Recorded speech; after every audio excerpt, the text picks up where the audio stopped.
사람이 살아가는데 자신이 얼마나 행복한가를 측정하는 지수가 있는데 그걸 행복지수라고 합니다.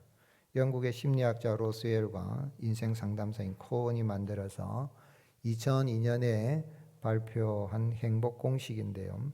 18년 동안에 한 1000여 명의 남녀를 대상으로 80가지, 80가지의 상황 속에서 자신들을 더 행복하게 만드는 5가지 상황을 고르게 하는 실험들을 한 것입니다.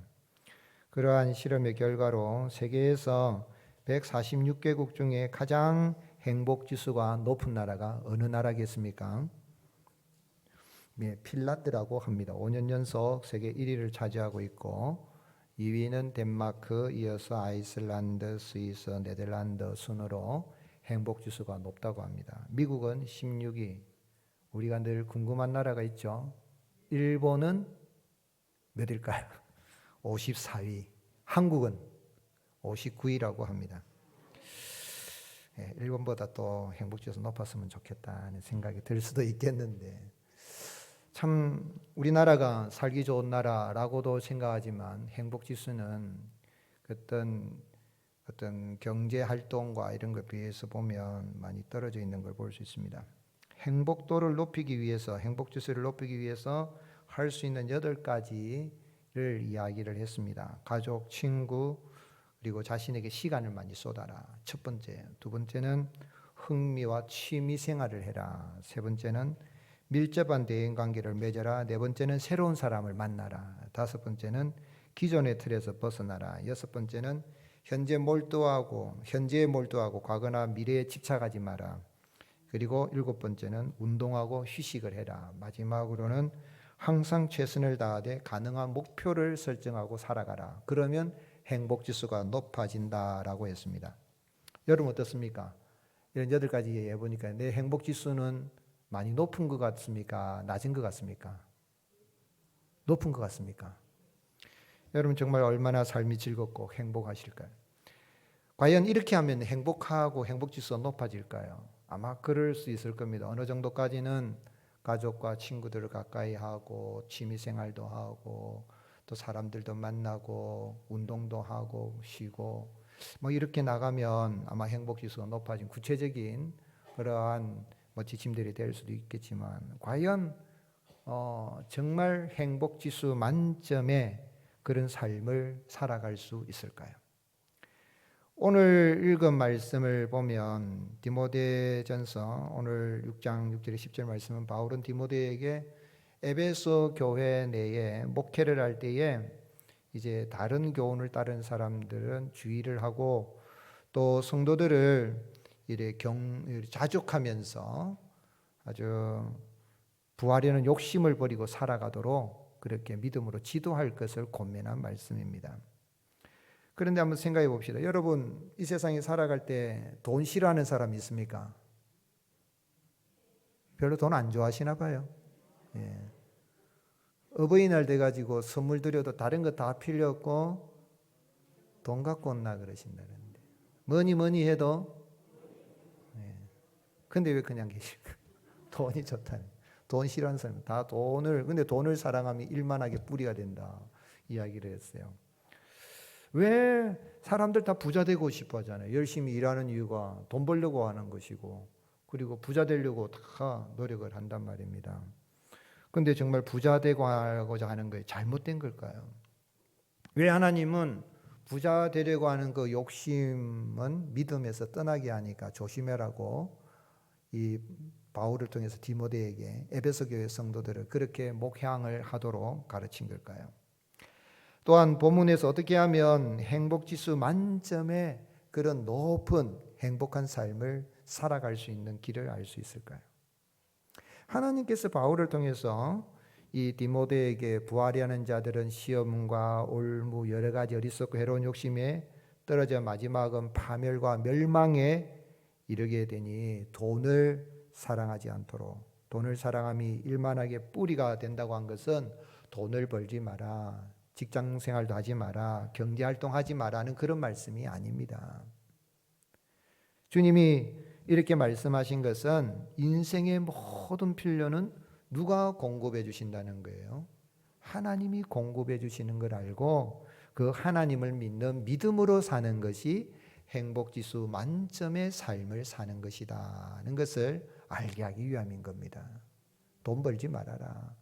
직업도 가지지 말아라. 그런 말이 아니죠. 그러므로 우리 하나님 여호와 하나님께서 인생의 모든 필요를 공급하여 주신 것을 우리가 깨달아 알고 그 하나님을 잘 예배하고 살아가는 은혜가 우리 가운데 있기를 주님의 이름으로 축복합니다.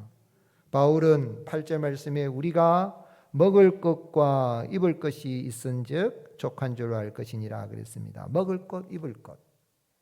적어도 내가 지금까지 살아온 데서 내가 지금 먹고 살았고 지금 옷 입고 있다면 이걸로써 감사할 일이라는 거죠. 그런데 이 먹을 것, 입을 것, 내가 직업을 가지고 돈을 벌고 저축도 하고 이런 재물 얻을 능을 누가 주신 것입니까? 하나님이 주신 거예요. 분명히 내가 노력했습니다. 내가 옷도 사 입고, 그죠? 또 먹고 살아갑니다. 그런데 그 재물 얻을 능을 하나님이 주셨다는 것이죠. 읽지 않았습니다만은 디모데전서 6장을 좀 더 넘어가면 17절에 네가 이 세대에서 부한 자들을 명하여 마음을 높이지 말고 정함이 없는 재물에 소망을 두지 말고 오직 우리에게 같이 읽으시겠습니다. 모든 것을 후히 주사 누리게 하시는 하나님께 두라. 하나님 어떻게 우리에게 주신다고요? 후히 주신다. 모든 것을 후히 주시고 또 어떻게 하신다고요? 누리게 하시는 거예요. 돈 벌지 마란 말이 아니죠. 하나님이 주시는데 후하게 주신다. 째째하게 안 주신다 이 말씀이에요. 후하게 주시고 넉넉하게 주시고 풍성하게 주시고 누리게 하시는 하나님. 그러니 내가 지금 먹을 것이 있다면 입을 것이 있다면 그 자체로서 감사할 이유가 있다는 것이죠. 시편 기자는 시편 136편 25절에 모든 육체에게 먹을 것을 주시는 하나님께 감사하라. 그 인자심이 영원함이로다 그랬어요. 모든 육체 하늘에 날아낸 새들도 먹으시고 들의 빈백합을 입히시는 하나님, 특별히 하나님의 형상을 따라 지음받은 사람들은 하나님이 반드시 책임지시고 먹여주시고 입혀주시고 또한 그러한 것을 얻을 수 있는 재물에 얻을 수 있는 능을 하나님 주신다는 거죠. 그 하나님 모든 육체에 먹을 주시고 인생의 모든 필요를 채워주시는 그 하나님 사람이 되셔서 이 땅에 오셨습니다. 그 하나님을 온전히 알고 섬기기 위해서 이 땅에 오신 그분이 누구십니까? 예수 그리스도이십니다. 예수님은 하나님 아버지가 어떤 분인가를 산상보훈에 말씀했습니다. 하늘의 나라의 새를 봐라. 들의 빈백합화를 봐라. 하늘의 나라는 공중에 그 새 심지도 않고 거두지도 않고 창고에 모아들이지도 아니하고 너희 하늘 아버지께서 기르시나니 너희는 이것들보다 귀하지 아니하냐. 여러분 혹시 참새가 내일 먹을 거 걱정해 가지고 은행에 저금해 놓은 참새 봤습니까? 주식 투자해 가지고 아이고 떨어졌다고 낙심하는 참새 봤습니까? 부동산 아파트값 떨어졌다고 땅을 치고 힘들어하는 참새 봤습니까? 그런 참새 없습니다. 그런데 희한하게 하나님이 다 기르시고 한데 사람은 누구의 형상을 따라 지음받았습니까? 하나님의 형상을 따라 지음받았다면 하물며 너일까 보냐. 나라는 새들도 들에 빈 백합화도 입히시는 하나님.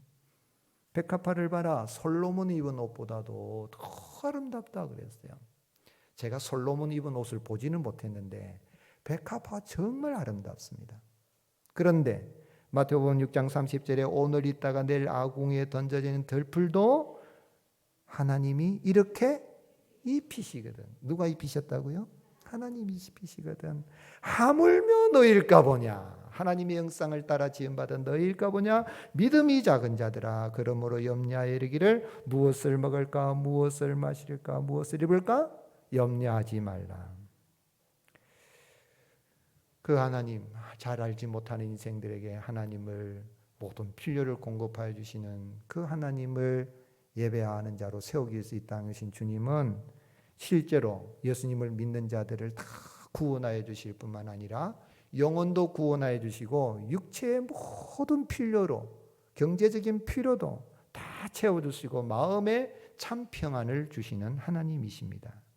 근데 하나님이 주실 때, 우리 예수님이 주실 때 진짜 후히 주시고 부족함이 없게 하시는 거예요. 부족함이 없다는 이야기는 더 이상 필요한 것이 없다는 상태, 없는 그런 상태를 말하는 거죠. 우리 예수님이 잡히시던 전날 밤에 이제 내일이면 십자가에 달려 돌아가시는 제자들을 불렀어요. 얘들아, 내가 너희들을 보낼 때 부족한 것이 있더냐? 제자들이 뭐라고 이야기했습니까? 누가복음 22장 35절 그들에게 이르시되 내가 너희를 전대와 배낭과 신발도 없이 보내었을 때에 부족한 것이 있더냐? 이르되 제자들이 뭐라고 이야기했습니까? 없었나이다. 예수님께서 제자들을 둘씩 짝지어 보낼 때 전대도 가지지 마라, 배낭도 가지지 마라, 신발도 2개 가지지 마라 그랬어요. 근데 여행 가려고 하면 적어도 신발은 2켤레는 준비를 해야 되는 거예요. 옛날에는 더 그랬거든요. 그리고 여행 가려면 배낭도 뭔가 준비를 해야 될 거 아니에요. 그런데 가지지 마라. 가서 내 이름으로 복음을 전해라. 그러면 그 사람이 고침을 받고 귀신이 떠나게 되면 이제 그들이 먹을 것을 주고 그 집에 들어가서 먹고 또 가서 복음을 전해라는 거예요. 근데 제자들이 그렇게 해보니까 부족함이 없이 전도하고 부족함이 없이 했음을 예수님 잡히시던 제자들이 그렇게 고백을 한 겁니다. 우리 예수님은 그러므로 어떤 분이십니까? 이스라엘 백성들이 광야를 지나갈 때에 그들의 신발도 헤어지지 않도록 모든 필요를 공급하여 주신 여호와 하나님이 사람이 되신 분이십니다. 신명기 29장 5절 주께서 40년 동안 너희를 광야에서 인도하셨거니와 너희 몸에 옷이 낡아지지 아니하였고 너희 발에 신이 헤어지지 아니하였으며 너희에게 떡도 먹지 못하며 포도주나 독주를 마시지 못하게 하셨으면 주는 너희 하나님 여호와이신 줄을 알게 하려 하심이니라.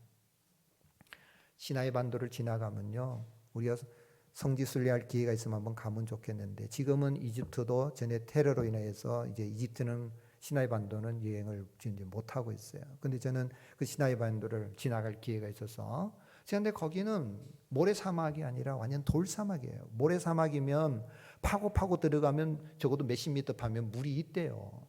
그런데 돌 사막이니까, 바위 사막이니까 거기는 아무것도 할 수가 없어요. 모래 사막에는 어디 물 구해다 물을 하면은 그 날 수도 있는데 채소가 나든지 된다고 오아시스가 있잖아요. 그런데 그곳에 아무것도 없어요. 먹을 게 없어요. 그렇다고 그러면 풀 한 포기도 살아가기 힘든 곳입니다. 40도, 50도 뭐 이상으로 뜨거운 거예요. 시내산 그 헬몬 뭐 하나님의 산 모세가 올라갔던 산도 돌사막이에요. 돌산이에요, 돌산. 그런 곳에 하나님 몰아 넣으셨단 말이에요. 그런데 40년 동안 그들의 옷도 헤어지지 않게 하시고 하나님이 하늘에서 뭐를 내려주셨습니까? 만나를 내려주시고 고기 먹고 싶다니까 메추라기도 주시고 그렇게 했단 말이에요. 그런데 그들이 농사를 지어서 포도 농사도 할 수 없으니까 포도주도 마실 수도 없고 떡도 먹을 수가 없잖아요.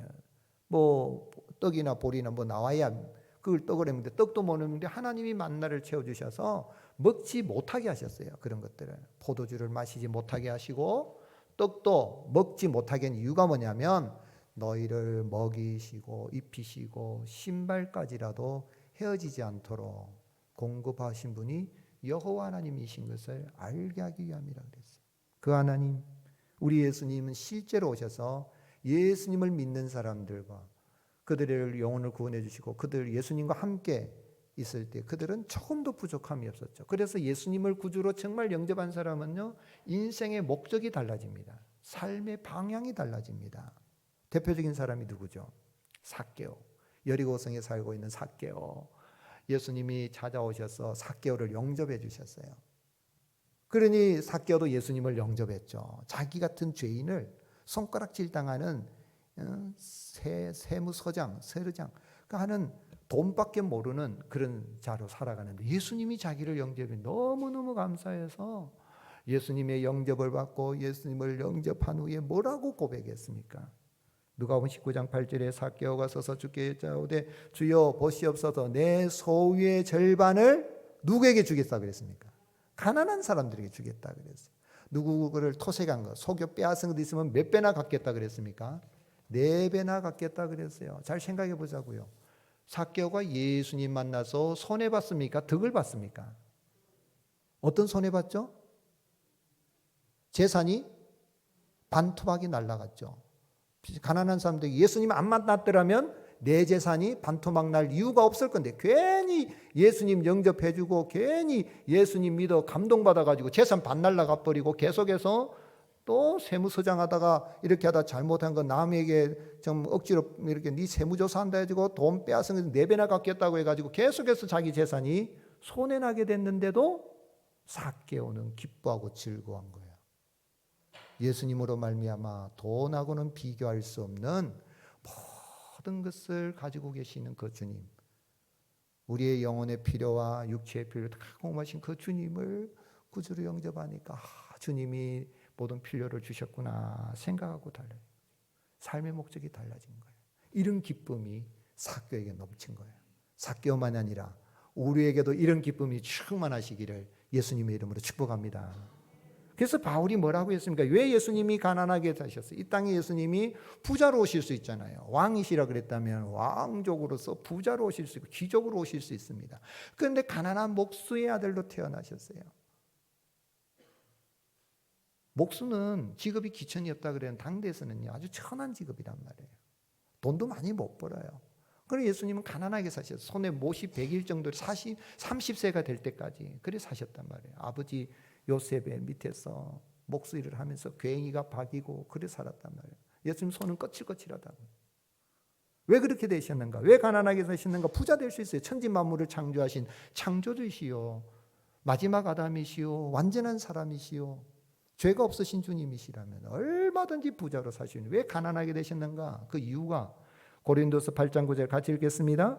우리 주 예수 그리스도의 은혜를 너희가 알거니와 부요하신 이로써 너희를 위하여 가난하게 되심은 그의 가난함으로 말미암아 너희를 부요하게 하려 하심이라. 아멘. 헌금장이거든요. 고린도서 8장인데 왜 우리가 하나님 앞에 감사의 11조를 드리고 또 추수 감사 예물을 드리고 왜 그렇게 합니까? 우리를 부유하게 하신 주님, 내가 한 해 동안 먹을 것, 입을 것, 필요한 것을 채워주신 그 주님, 그 은혜를 내가 깨달아 알고 나를 예수님 믿어서 정말 행복지수 만점의 삶으로 모든 필요를 공급하여 주신 하나님을 아빠, 아버지라고 부를 수 있는 이런 자로 세워주신 은혜를 우리가 깨달은다면 얼마나 감사하며 살아가야 되겠습니까? 그런 감사가 충만한, 감사하는 곳에 천국이 많은데 행복지수 만점의 삶을 살아가는 그런 거듭난 자로 살아가는 저와 여러분이 되시기를 예수님의 이름으로 축복합니다. 그러면 이렇게 내가 예수님을 믿어서 천국 백성이 되고 하나님을 아빠 아버지를 부를 수 있는 이런 행복지수 만점의 삶을 살게 하셨다면 내가 어떻게 살아드려야 되겠어요? 한번 따라 하시겠습니다. 자족하는 마음이 경건의 지름길입니다. 자족하는 마음이 경건한 삶, 행복한 삶의 지름길이에요. 감사하는 마음, 자족해서 만족해서 감사하는 그곳에 행복이 넘치게 되는 거죠. 행복지수 만점을 유지하는 길입니다. 이미 예수님 믿는 사람들은 하나님 아버지께 내 것이고 예수님 아닌 게 다 내 것이기 때문에 예수님 안에 모든 부여를 누리는 자가 됐으니까 그걸 누릴 수 있는 비결, 계속해서 그 누려가는 게 뭐냐면 그 은혜 감사해서 자족하며 사는 거예요. 6절 말씀. 그러나 자족하는 마음이 있으면 경건은 큰 이익이 되느니라. 그러나 그랬죠. 그러나란 말은 앞에 이런 사람들이 있으나 이 말이거든요. 어떤 사람들이 있습니까? 읽지 않았습니다만은 앞에 보면 3절에서부터 5절까지 내려보면 교회 안에 다른 교훈을 전하는 사람들, 교회 다니기는 다니는데 복음을, 예수님의 복음을 받아들이지 않고 자기 나름대로 생각하는 사상, 철학을 가지고 이야기하는 거예요. 율법주의자들, 영지주의자들, 쾌락주의자들, 지난주일에 말씀드렸던 것처럼 쾌락주의자들 또는 아주 금욕주의자들, 염세주의자들 가져와서 교회에 들어와서 이야기하면서 막 다툼을 일으키는 거예요. 다툼을 일으키고 문제를 일으키고 시끄럽게 하고, 그리고 교인 가운데에 좀 가난하게 사는 사람이 있으면 너가 말이야 하나님 잘 믿었으면 그렇게 가난하게 살 수 있냐? 면서 막 지적이나 하고 막 그러니 문제가 다툼이 일어나는 거예요. 다툼을 일으킨다는 것은 끊임없이 다툼을 일으키는 거예요. 여러분이 교회 안에도 보면요, 교회가 완전한 하나님의 나라가 아직 임하지 않은 거기 때문에 지상의 이 교회는 예수님을 구주로 영접하지 않은 사람들이 들어오니까 교회에 다툼들이 일어난다고요. 근데 그 다툼을 일으킨 사람들을 보면 꼭 문제 일으키는 사람이 문제를 일으킨단 말이에요. 그런 사람이에요, 교회 안에. 그렇게 다른 교훈, 복음을 받아들이지 않고 자기 나름대로 생각과 사상과 철학을 가지고 교회를 어루지피고 다투는 자들이 있으나, 그러나 바울이 디모데에게 전한 복음을 받아들인 사람은 지족하는 마음, 자족하는 마음이 있으면 경건, 하나님을 예배하는 데 유익이 되느니라. 그렇게 말씀합니다. 오늘 여러분, 내 마음속에 늘 자족하며 감사하며 살아갈 수 있기를 예수님의 이름으로 축복합니다. 한번 따라합시다. 나는 행복지수 만점의 사람이다. 누구 때문에요? 아멘이십니까? 믿으시기를 주님의 이름으로 축복합니다. 자족이라는 말은요, 스스로 충분하게 생각하는 걸 말합니다. 이래 다른 말로 만족이라는 거, 즉 더 이상 필요한 게 없다는 거예요. 자족이라는 게 그냥 에이그 뭐 자족하고 살아라는데 그래 살아야지. 그런데 없는데 뭘 이렇게 되는 게 그건 자족이 아니에요. 그럼 마지못해서 하는 게 진짜 자족이라는 이 단어는 헬라 단어 뭐냐면 더 이상 필요한 게 없습니다. 주님 한 분만으로 나는 만족해 찬양하잖아요. 주님 한 분만으로 나는 만족해. 무화과 나무 열매가 없고 외양간 내 송아지 없고 우리의 양떼가 없고 논밭에 소출이 없어도 나는 여호와로 말미암아 즐거워하는 상태. 예수 그리스도 안에가 예수님이 내 안에 예수님 모시고 계시니까 비록 삶이 고달플 수 있어요. 내 가는 길이 십자가 길일 수 있어요. 그런데 주님 한 분만으로 완전히 만족한 상태를 가리킬 때 자족하는 마음이 있으면 경건을 일게 된다는 거예요. 그 상태는 거예요. 여러분 내 안에 누가 계셔요? 아멘이십니까? 저는 자주 질문해요. 길 가다가도 질문하고 성경을 묵상할 때도 질문하고 계속 질문해요. Who is God? Where is God? Who is Jesus? Where is Jesus? 하나님 누구시죠? 하나님 어디 계십니까? 예수님 누구시죠? 나하고 무슨 상관 있죠? 예수님 어디 계십니까? 질문하면 주님이 제 마음속에 나는 어디 있다고요? 너 안에 있느니라. 말씀으로 너와 함께 있느니라. 아멘이십니까? 그 주님을 위해 감사하며 자족하면 경건에 큰 유익이 된다. 이 경건이라는 단어가 중요한데 이 경건이라는 것은 헬라의 단어의 뜻이 뭐냐면 하나님이 내게 주신 은혜에 대해서 믿음으로 반응하는 거예요. 근데 믿음으로 반응하는데 어떻게 반응하냐? 감사함으로 반응하는. 하나님 감사합니다. 하나님 감사합니다 하는 거죠. 근데 이 경건이라는 한자를 보면 참 재미가 있어요. 경이라는 건 뭐냐면 공경할 경자거든요. 건도 공경할 건자거든요. 공경하고 공경. 경건이라는 건 하나님을 공경하는 걸 말하는 거죠. 그게 경건하다는 거. 근데 이 경자가 어떤 모양이냐면 개가 이제 상형화된 문자잖아요. 개가 이렇게 귀를 쫑긋 세우고 주인이 무슨 말 하는가 딱 들으려고 하고 또 주의를 경계하는 거죠. 강아지는 개는 도둑놈이 오는 거 지켜보잖아요. 그것을 옆에서 그런 훈련을 시키도록 막대기로 때리는 모습이에요. 때린다기보다는 훈련을 시키는 거죠. 너 정신 차리고 귀 쫑긋하고 주인이 말하면은 쫓아오고 그리고 또 혹시 밤손님 오면은 또 잘 잡아내고 그래라 하고 훈련을 시키는. 그러니까 이 강아지는 걔는 누구 말에 귀를 기울여야 되는 거예요.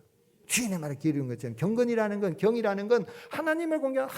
나를 행복지수 만점으로 살게 해서 주님이 그리 십자가 고난당하시 그 은혜 감사합니다 하고 주님의 말씀에 귀를 쫑긋 세우고 있는 상태가 경이라는 거예요. 건은 뭐냐면 건은 이런 이 엄호 호랑이 엄호에 그리고 그 안에 7, 7자의 이 그럴 문자가 있는데 뭐냐면 호랑이 무늬가 7개가 그려져 있는 호랑이 앞에 서 있는 상태를 말하는 거예요. 여러분 호랑이 봤어요? 못 봤어요? 창경으로 안 가봤어요? 호랑이 보면 호랑이 호피가 있잖아요. 그 호랑이 앞에 여러분 창경궁에 가서 이렇게 보면은 호랑이 제가 못 나오죠. 만약에 그 밖에 나왔다 그러면 어떻게 되겠어요? 오줌 싼대요. 도망에 다리가 안 떨어진대요. 호랑이가 앞에서 그만큼 무섭단 말이에요. 근데 그 호랑이, 줄무늬 있는 호랑이 앞에 서 있는 마음으로 하나님을 두려워하는 상태가 경건하다는 거예요. 여러분, 하나님 앞에 예배 드릴 때 그런 마음으로 나 같은 죄인을 구원하시고 먹을 것을 입을 것을 주시되 구해 주시고 누리게 하시는 그 하나님, 예수 그리스도로 그 하나님을 아빠 아버지라고 부르게 해주셨으니까 주식이 좀 떨어졌다고 속이 상하고 아파트값 떨어졌다고 속이 상하고 세상에 흉한 소식 들려온다고 속이 상할 게 아니라 주님 한 분만으로 나는 만족해하고 자족하며 살아갈 때에 경건하고 행복한 삶을 살아가는 거죠. 그러기에 7절에 우리가 세상에 아무것도 가진 것이 없음에 또한 아무것도 가지고 가지 못한다. 여러분 죽을 때 뭐 가지고 가는 사람 봤어요? 없어요. 알렉산더 대왕이 30세에 세상을 다 제패를 하고 죽게 됐어요. 이제 이 풍토병으로 죽게 됐을 때 뭐라고 했습니까? 내가 죽을 때 관을 뚫어서 빈손을 밖에 내놓고 해라. 왜요? 세상을 다 정복한 나지만 갈 때는 빈손으로 간다. 공수가라는 알리가라는 거예요. 여러분, 어떤 지혜로운 사람 그런 이야기 하더라고요. 지갑에 있는 지금 내 돈이 내 돈이지 은행에 저축한 돈은 내 돈이 아니라. 누가 씁니까? 은행장이 쓰잖아요. 나는 이자 겨우 받아봐야 올라가도 4% 5%도 못 받는데 그 사람들은 돈놀이 해가지고 몇 프로 받습니까? 주식 투자하고 다 투자하고 부동산 투자하고 몇 배로 이익을 남기니까 그 사람들은 내가 땀 흘려가지고 저축해 놓으면 그 사람들은 더 많이 줘. 나한테는 조금 이자를 주잖아요. 그러니까 그건 내 돈이 아니라는 거예요. 근데 죽어버리면 저축해 놓은 거 누가 받습니까? 아들, 딸한테로 가면 되는데 생각지도 않은 다른 사람이 상속받을 수도 있는 일이 있다는 거죠. 그래 공수를 하는 거죠. 그래서 9절에 부활이 하는 자들은 시험과 올무와 여러 가지 어리석고 해로운 욕심에 떨어지라니 사람으로 파멸과 멸망에 빠지게 하는 것이다. 돈을 사랑하는 것이 결국은 믿음에서 떠나게 하고 자기를 찌른다. 자기를 찌른다는 말은 뭐냐면 그냥 바늘로 조금 찔러도 얼마나 아픕니까? 콕콕 찔러도 아픈데 말뚝으로 찌른다는 거예요. 그렇게 해서 믿음에서 떠나서 파멸이 난 지옥에 가게 된다는 거예요. 예수님을 믿은 그 은혜를 모르니까 교회 다니긴 다니는데 문제만 일으키고 그렇게 살아가 아니라는 거죠. 우리는 예수 그리스도를 믿어서 모든 것을 참으로 주신 그 하나님을 아빠 아버지라고 부르게 됐으니 후이주 누리게 하신 하나님을 믿게 됐으니 자족하며 살아가게 되면 행복하고 감사하고 살아가면 거기에 행복이 넘치고 경건한 삶을 살아가야 된다는 것이죠. 소페나우가 그런 말을 했습니다. 금은 바닷물과 같아 그래요. 금은 바닷물이란 목이 마르면 목마르다 바닷물을 마시면 어떻습니까? 더 목마르잖아요. 그것처럼 금은 가지면 가질수록 더 목마르게 하는 갈증을 일으킨다는 그런 이야기예요. 금이 나쁘다는 말이 아니죠. 한국의 초대교 부흥사 이승복 목사님은 물은 배를 뜨게 하는데 대단히 필요한 것이지만 만일 배에 구멍이 뚫어져 물이 배 안으로 들어오게 되면 배는 물에 잠겨 물로 망하고 만다. 마찬가지로 사람은 물질의 힘으로 산다. 사람이 돈이 있어야 살잖아요. 그렇잖아요. 그렇지만 욕심의 구멍이 뚫어져 물질을 탐하다가 물질로 망하는 것이다 그랬어요. 우리 예수님께서 우리를 구원하여 주신 이유는 경제활동도 하지 마라, 직업도 가지지 마라 그런 말이 아니에요. 돈을 목적으로 살지 말라는 거죠. 예수님이 어리석은 부자의 비유를 이야기하고 돈에 대한 가르침을 하니까 바리새인들이 돈을 좋아해요. 예수님이 가르침을 비웃었습니다. 누가복음 16장 14절에 바리새인들을 돈을 좋아하는 자들이라 이 모든 것을 듣고 비웃었다 그랬어요. 예수님이 말씀하신 강화와 설교의 많은 분 한 70%가 돈 이야기라는 거예요. 왜 돈 이야기겠어요? 사람들이 이 세상에 제일 중요하게 여기는 게 뭡니까? 돈이잖아요. 그런데 그 돈이 중요한데 돈이 있어서 하나님 앞에 나와서 우리가 감사한금을 드릴 때도 돈으로 드리잖아요. 부모님께 효도할 때도 돈으로 한단 말이에요. 그러나 돈을 목적으로 살지 말고 채워주신 주님 감사합니다 하고 살아가면 거기에 행복이 넘친다. 그러므로 주님 뭐라고 말씀하셨어요? 마태복음 6장 33절 같이 읽겠습니다. 그런즉 너희는 먼저 그의 나라와 그의 의를 구하라. 그리하면 이 모든 것을 너에게 더하시리라. 이 바울은 뭐라고 이야기했냐면 내가 빌립보 4장 11절에 내가 궁핍함으로 말하는 것이 아니라 어떠한 형편이든지 나는 뭐 하기를 배웠다고요? 자족하기를 배워. 이거 배워야 되는 거예요. 예수님이 내게 와서 배우라 그랬잖아요. 이제 배워야 돼. 예수님 어디 계십니까? 내 안에 계세요. 한번 따라합시다. 나는 행복지수 만점의 사람이다. 누구 때문에요? 아멘이십니까? 그러면 어려움이 있어도 낙심할 이유가 없고 슬퍼할 이유가 없습니다. 입을 것 있으니까 이 정 목사가 옷이 괜찮잖아요. 이거 있으니까 입을 것 있으니까 감사합니다 하고 사는 거예요. 떠날 때는 수위도 있겠지만 감사합니다 사는 거예요. 나는 비천에 처할 줄도 알고 풍부에 처할 줄도 알아 모든 일고 배부름과 배고픔과 풍부와 궁핍도 처할 줄 아는 일체의 비결을 배웠노라 그랬어요. 자기를 자족하며 살아갈 수 있는 비결 중에 하나가 웃음이에요. 여러분 옛날에 코미디 프로그램 있었죠. 웃으면 복이 온다 그래요. 복이 와서 웃습니까? 웃으니까 복이 옵니까? 웃으면 복이 온다. 웃으면 복이 온다. 그럴 것 같아요. 장사하는 사람이 상점에 장사하는 사람이 손님이 한대요. 뭐요? 뭐 필요한데요? 그러면 다음에 오겠어요, 안 오겠어요? 아니 왔다가도 그냥 갈 거. 이상하네. 오늘 물건 그냥 가. 어서 오세요. 뭐 도와드릴까요? 이러고 있어요. May I help you? 뭐 이러면서 그러면 예, 그러면 여기 이리 오시죠 하면은 장사 잘 되게 돼서 대박 나는 거죠. 웃어서 행복이 복이 온다. 그 말이 맞는 것 같아요. 웃음은 두 가지가 있다 그래요. 미소 두 가지. 이 팬 아메리칸 미소라는 게 팬 아메리칸이죠. 항공기 타면은 승무원이 눈은 화가 났는데 입은 승문 승객이 막 자꾸 엉뚱한 소리 했고 그러면은 입이 올라가는 그래 알겠습니다. 막 이러죠. 그런데 그거 말고 DCM 미소라는 이 DCM 미소라는 게 뭐냐면 이 아주 심리학자나 상담가들이 연구를 한 거예요. 우리가 웃으면은 42가지 얼굴에 있는 근육이 웃는다는 거예요. 웃는데 그 중에 19가지 웃음의 종류가 있대요. 웃음도 19가지가 있는데 18가지는 사실은 가짜래요. 진짜 웃음이 있다는데 그건 뭐냐면 이 DCM 미소라는 건데 눈이 웃는 거예요. 눈이 좋아가지고 눈이 왜 주름살이 짜글짜글 그래 아이고 좋다고 막 웃는 거 있잖아요. 이 사람 보세요. 이 사람 지금 마스크 다 썼으니까 입는 웃는지 모르겠는데 눈으로 한번 웃어보세요. 눈웃음 쳐보세요. 눈으로 그래 내가 너를 좋아. 한번 보세요. 인사하십시오. 웃음. 입꼬리가 올라가고 눈초리에 주름살이 끼는 조선시대에 청빈 생활을 한 이대감이란 분이 있었어요. 이분이 대감인데 생선을 좋아해요. 뭐를 좋아한다고요? 생선을 좋아하는데 이걸 잘 알고 어떤 사람이 다 좋은 자리를 차지하기 위해서 자리를 부탁하는 관리가 생선을 가지고 왔어요. 생선을 가져왔는데 이대감이 단호하게 나는 생선 안 받습니다. 그런 거예요. 그러니까 이 사람이 아니 대감님 생선 좋아하시지 않습니까? 왜 거절하십니까? 그런 거예요. 그러니까 대감이 웃으면서 이보게 내가 생선을 정말 좋아하기 때문에 생선을 안 받는 거야. 생선을 좋아하는데 생선을 안 받는 무슨 이야기입니까? 생선을 내가 받아가지고 이 대감 자리에서 쫓겨나봐. 나는 무슨 돈으로 생선 사 먹어? 지혜로운 대감이에요. 오늘 여러분 이 세상에 살아갈 때에 이 대감도 지혜롭게 그렇게 했다면 하물며 입을 꽂아 먹은 것을 다 주셔서 행복지수 만점으로 살아가게 하신 그 은혜를 입었다면 얼마나 있는 것에 감사하고 자족하며 살아가야 되겠습니까?